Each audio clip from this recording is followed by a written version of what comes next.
Keçələr danışır, divarlar şahid. Geceler yuxusuz, gözlerim ayıq.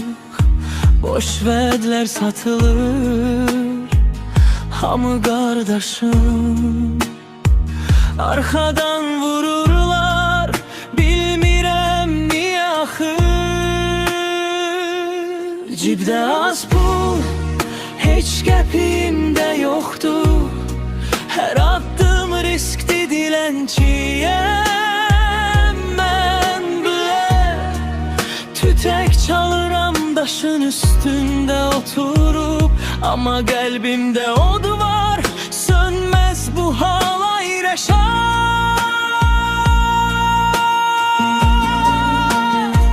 Bu həyat rap kimidir, sərt və real. Yıxılsam da qalxıram, yenə davam. Sözlərim güllədir, səsim silah. Mən susmuram çünki həqiqət haram. Bu həyat rap kimidir, sərt və real. Yıxılsam da qalxıram, yenə davam. Sözlərim güllədir, səsim silah. Mən susmuram çünki həqiqət haram.